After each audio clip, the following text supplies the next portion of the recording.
The lights of Madison Square Garden dimmed like the slow closing of a curtain on the world itself. October 26, 1988.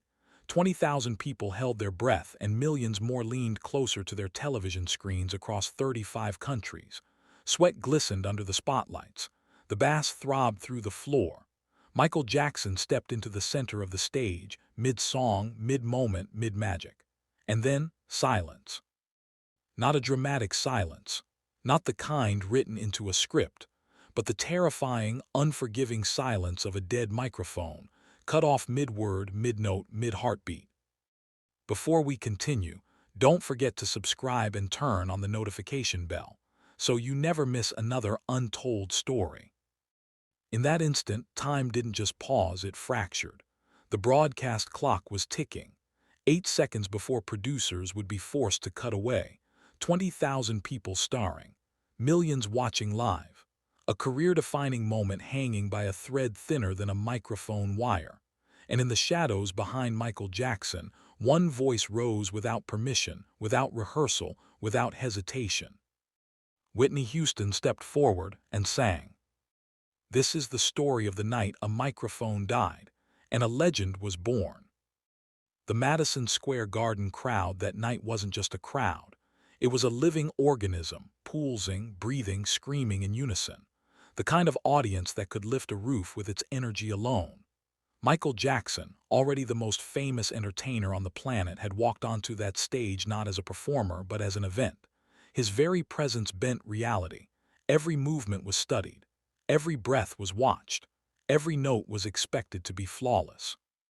This was 1988. Bad tour era, peak Michael Jackson, peak spectacle, peak pressure. The world had crowned him king of pop, but the crown came with weight. Heavy weight. The kind that crushed shoulders and sleepless nights alike. But on that night, inside the legendary walls of Madison Square Garden, Michael Jackson seemed untouchable. Until he was. 2 minutes and 14 seconds into The Way You Make Me Feel, the groove was locked in. The dancers were synchronized. The crowd was electric. Michael Jackson moved with that supernatural precision that made the human body look like something else entirely. He leaned into the microphone, ready to deliver the next line. And nothing came out. No sound, no echo, no reverb, just air. At first, some thought it was part of the show. Michael Jackson was known for dramatic pauses, unexpected breaks, moments where he let the crowd sing for him. But this was different. His mouth was moving. His face was still performing. His body was still dancing, but his voice had vanished. Complete silence. The band kept playing, unaware for a split second. The dancers continued their choreography. The crowd's cheers began to waver, confused. The cameras stayed locked on him, as they always did. Producers in the broadcast booth stared at their monitors in horror. 8 seconds. That's how long they had before they would be forced to cut to commercial or risk broadcasting a technical failure to millions around the world.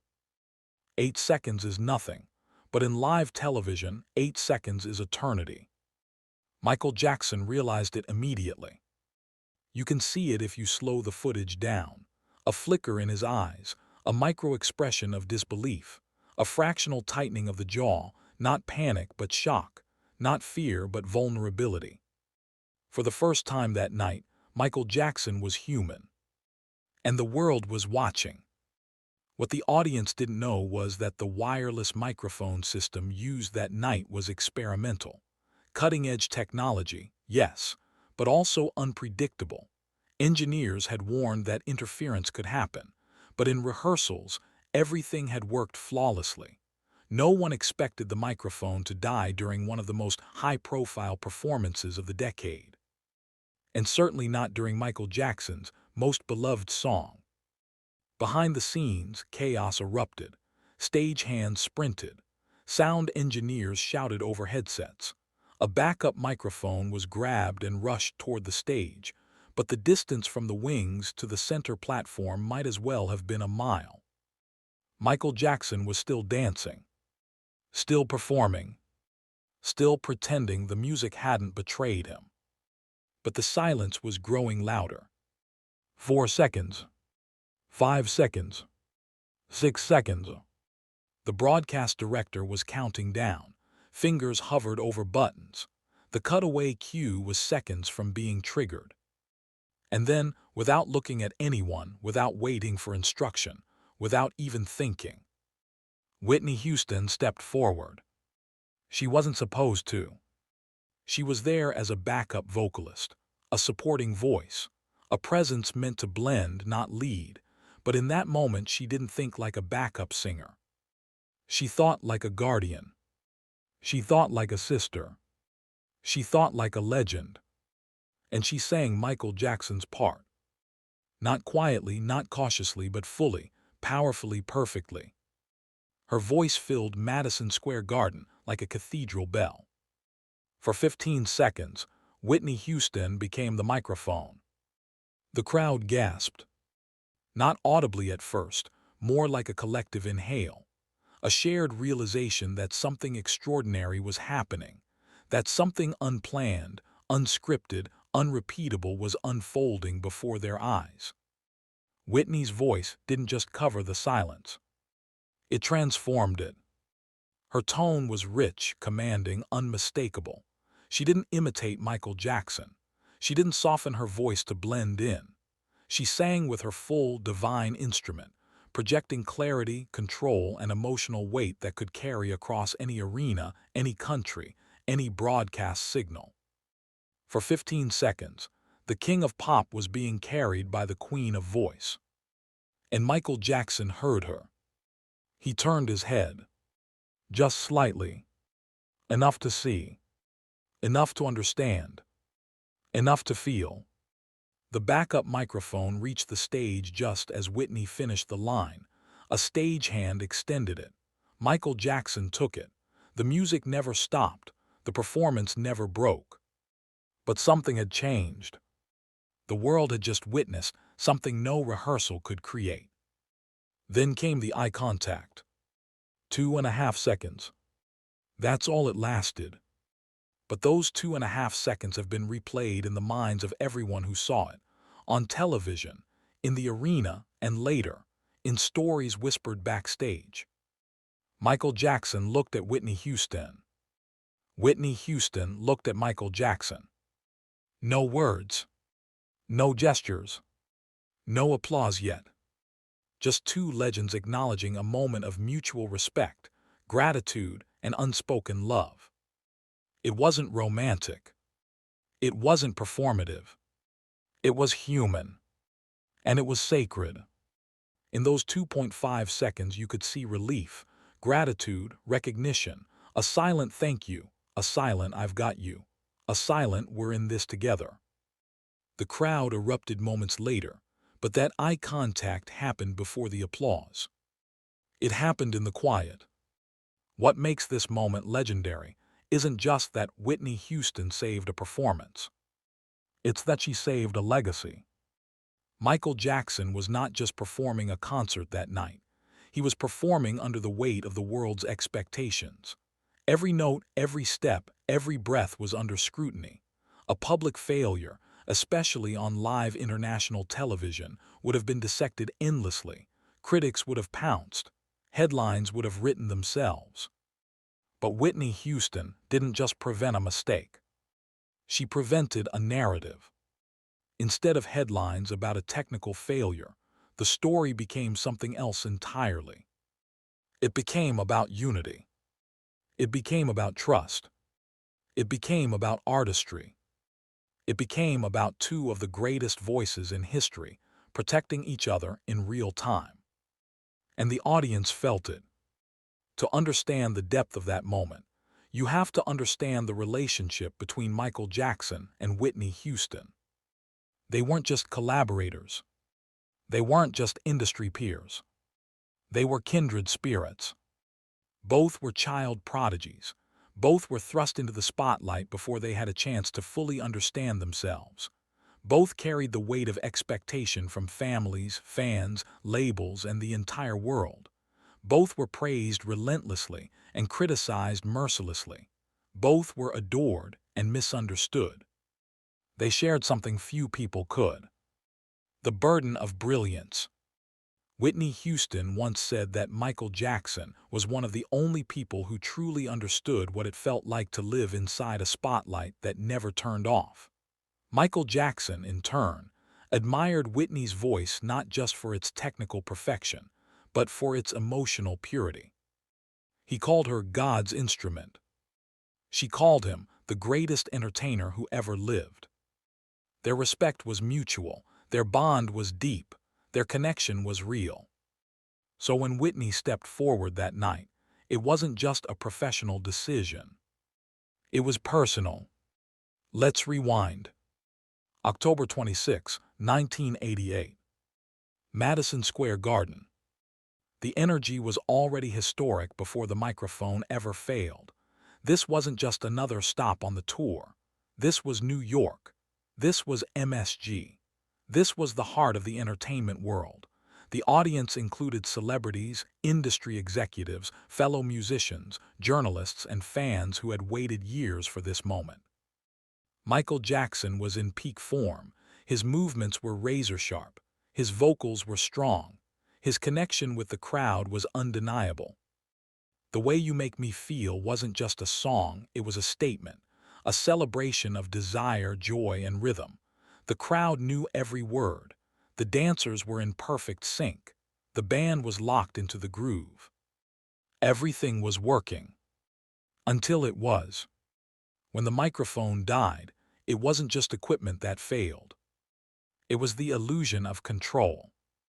Live performance is fragile. No matter how rehearsed, no matter how experienced, no matter how legendary the artist, something can always go wrong. And when it does, there are only two options: freeze or rise. Whitney Houston rose. The 15 seconds she sang were not just technically perfect. They were emotionally precise. She didn't oversing. She didn't underplay. She didn't hesitate. She sang exactly what the moment needed. Her voice wrapped around the music like silk around steel. And the crowd felt it.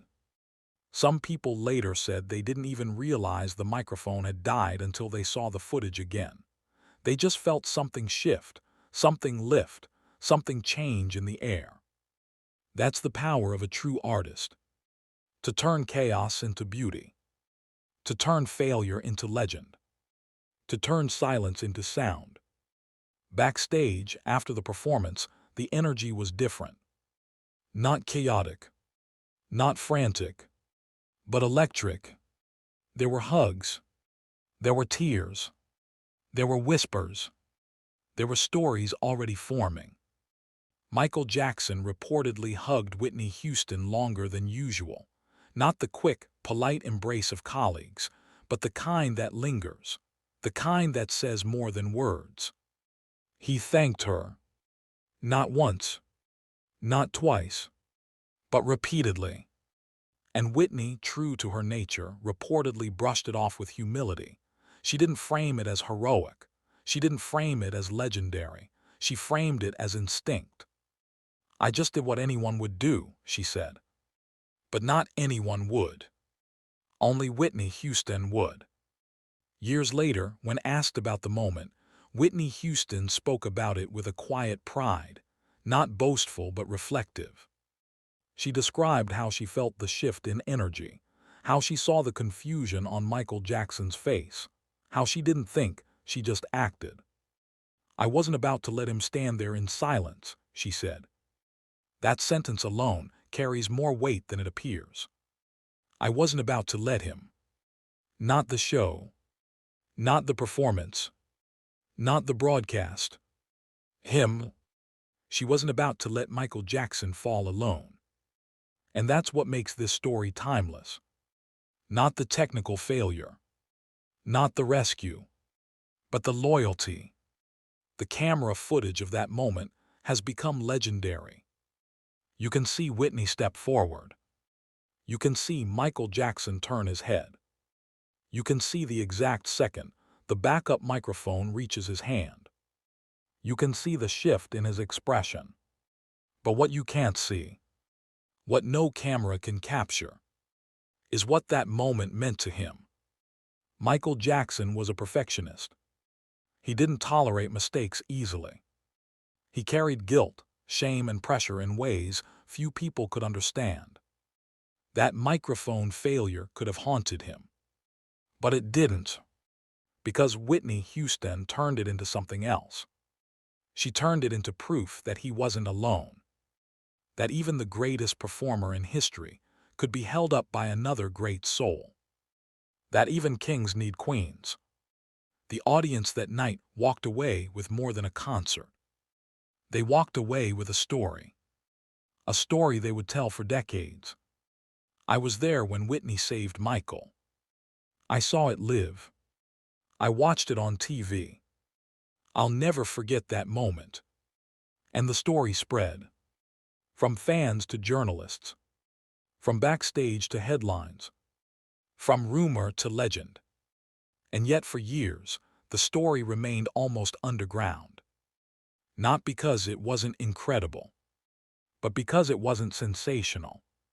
There was no scandal, no controversy, no lawsuit, no drama, just grace, just excellence, just love. And in a world that thrives on chaos, grace often goes unnoticed. But those who know, they know that this moment wasn't just about music. There was a reverence in those conversations, a kind of unspoken agreement that what had happened was rare, that not everyone would step forward in that moment, that not everyone could, and that not everyone would. For Michael Jackson, the moment lingered longer than anyone realized.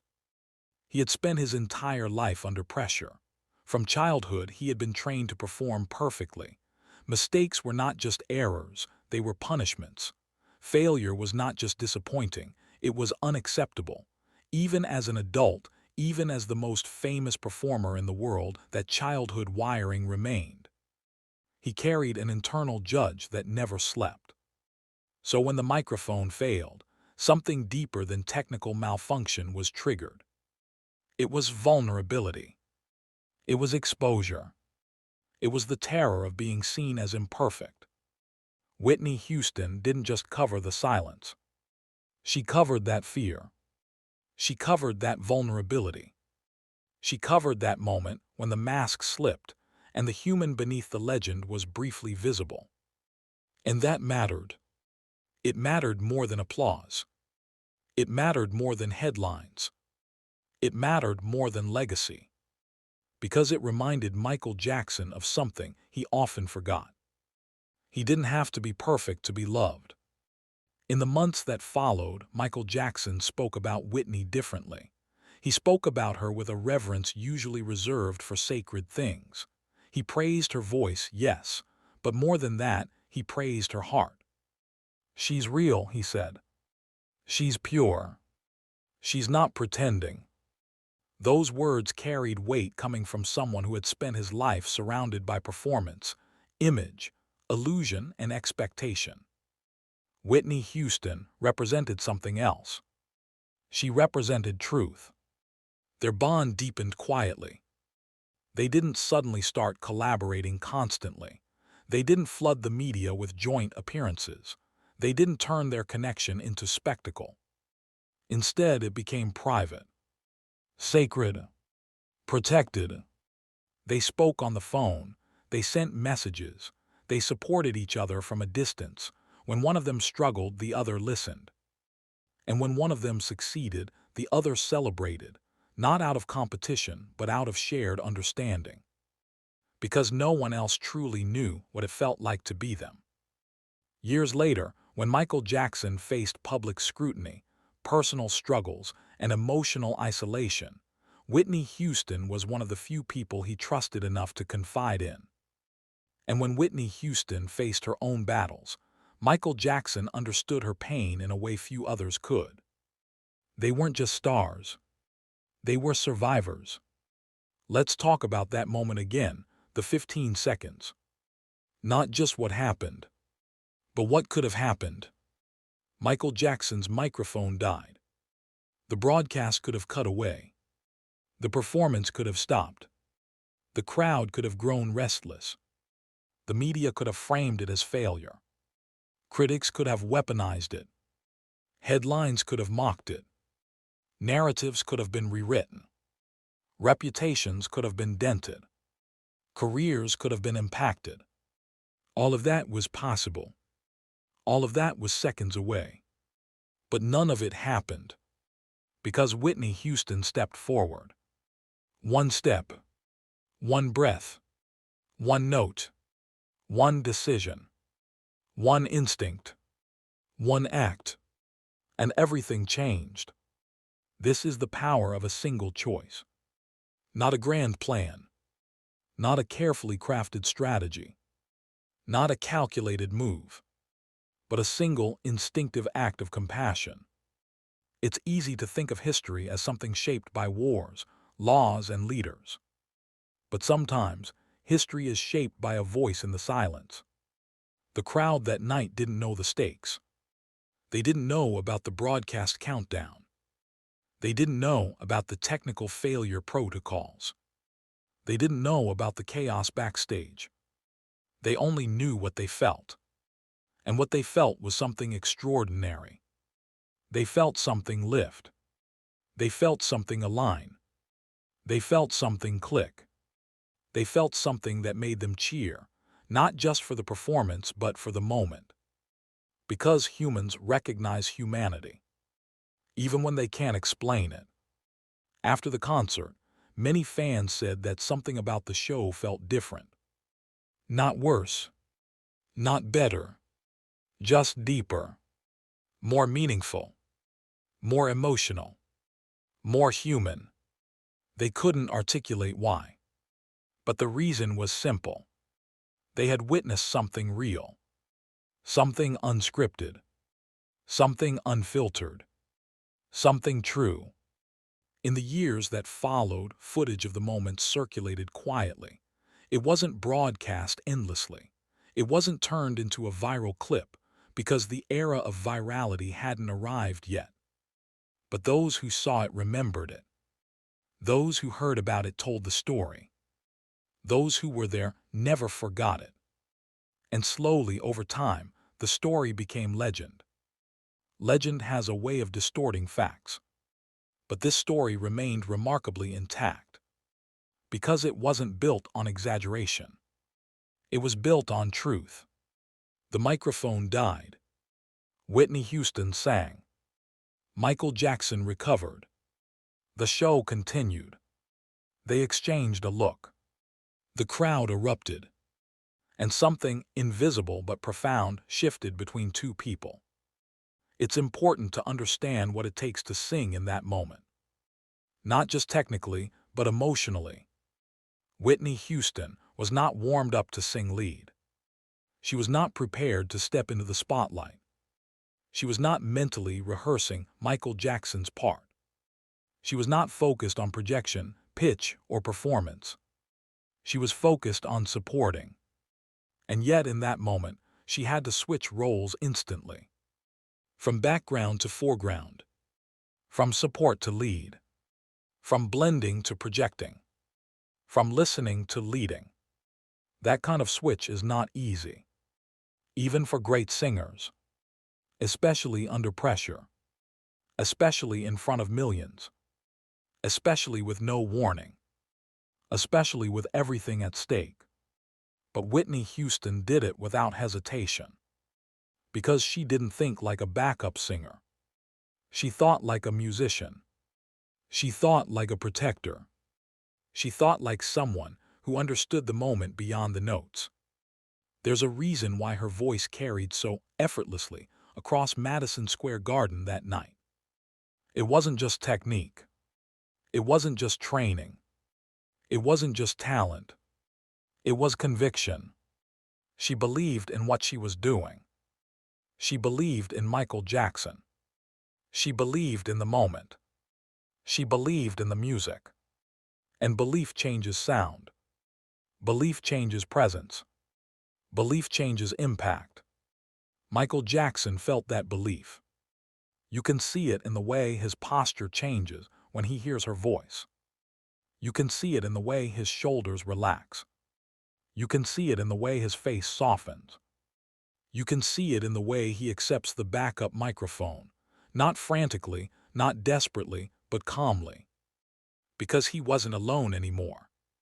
That moment of eye contact, those 2.5 seconds, they have been analyzed, replayed, slowed down, discussed, and interpreted endlessly. Some see gratitude. Some see relief. Some see love. Some see respect. Some see friendship. Some see something deeper. But regardless of interpretation, one thing is certain. That look was not for the audience. It was not for the cameras. It was not for the broadcast. It was for each other. And that's what makes it powerful. Let's imagine what was happening internally for Michael Jackson in that moment. He had just experienced a public failure. Not a mistake in choreography. Not a missed note. But a complete loss of his voice, his primary instrument. He was exposed. Vulnerable. Powerless. And then Whitney Houston stepped in. Not as a backup singer. Not as a subordinate. Not as a colleague. But as an equal. As a protector. As a friend. That kind of support hits differently. It doesn't just fix the problem. It heals the wound. And for Whitney Houston, that moment wasn't about stepping into the spotlight. It was about stepping into the gap. It wasn't about recognition. It was about responsibility. It wasn't about being seen. It was about seeing. Seeing Michael Jackson. Seeing his need. Seeing the moment. Seeing the stakes. Seeing the silence. And choosing to fill it. That choice reflects something deeper about Whitney Houston's character. She wasn't competitive. She wasn't territorial. She wasn't ego-driven. She wasn't obsessed with spotlight. She was rooted. She was grounded. She was generous. She was instinctive. She was compassionate. And that compassion showed up in sound. Years later, when Whitney Houston faced her own moments of silence, personal, emotional, spiritual, Michael Jackson remembered that night. He remembered her voice. He remembered her courage. He remembered her loyalty. And he carried that memory with him. Not as a debt, but as a gift. This story is often framed as Whitney saved Michael. And while that is true, it's not the whole truth. Because Michael Jackson also saved Whitney, just not on that night. He saved her in quieter ways. In conversations. In encouragement. In understanding. In shared vulnerability. In moments that were never broadcast. In moments that were never recorded. In moments that were never told. But they were real. And they mattered. The world often sees artists as products. As brands. As icons. As symbols. But this moment reminds us that they are humans first. Humans who feel fear. Humans who feel pressure. Humans who feel pain. Humans who feel gratitude. Humans who feel love. And humans who need each other. The microphone failure was a technical problem. But the response was a human solution. And that's what makes it timeless. Technology will change. Equipment will evolve. Broadcast standards will shift. But human instinct remains. Human compassion remains. Human connection remains. There's a reason this story continues to resonate decades later. Not because it was dramatic. Not because it was scandalous. Not because it was controversial. But because it was kind. And kindness, in a world that often celebrates power, fame, and perfection, is radical. Michael Jackson's career is filled with iconic moments. Moonwalk, Thriller, Motown 25, Super Bowl Halftime, Billie Jean, Smooth Criminal. But among those moments, there is one that isn't defined by choreography, costume, or chart position. It's defined by silence, and by the voice that filled it. Whitney Houston's career is filled with legendary performances. The Star-Spangled Banner, I Will Always Love You, The Greatest Love of All, Saving All My Love for You. One moment in time. But among those moments, there is one that isn't remembered for a solo. It's remembered for support, for loyalty, for courage, for instinct, for stepping forward when it wasn't her turn. And that's what makes this story so powerful. It's not about one person shining. It's about two people shining together. Not simultaneously, but sequentially. Not competitively, but collaboratively. Not for attention, but for survival. Let's return to Madison Square Garden. October 26, 1988. The lights, the crowd, the music, the silence, the voice, the recovery, the look, the applause, the continuation, the legend. Now imagine if that moment never happened. Imagine if the microphone hadn't failed. Imagine if Whitney hadn't stepped forward. Imagine if the show had continued flawlessly. It would have been another great performance, another great night, another great concert. But it would not have been this story. It would not have been this moment. It would not have been this legend. Sometimes imperfection creates perfection. Sometimes failure creates beauty. Sometimes silence creates sound. The microphone died, but something else was born. Trust, loyalty, connection, humanity, legacy. And that legacy lives not just in footage, but in hearts. In fans who tell the story. In artists who learn from it. In performers who remember that they are not alone. In humans who remember that kindness can change everything. Michael Jackson once said, "If you want to make the world a better place, take a look at yourself and make a change." Whitney Houston once said, "I decided long ago never to walk in anyone's shadow." On that night they did neither. They walked together. They stood together. They sang together. They saved together. The microphone died, but the moment lived. And it will continue to live. As long as people tell stories. As long as people remember kindness. As long as people believe in humanity. As long as people listen to music. As long as people watch legends. As long as people care. Because this story isn't just about Michael Jackson. And it isn't just about Whitney Houston. It's about what happens when one human refuses to let another human fall. And that story never gets old. If this story touched you, inspired you, or reminded you of the power of compassion behind the music, please like this video, share it with someone who loves music as much as you do, and subscribe to the channel so you never miss another untold story.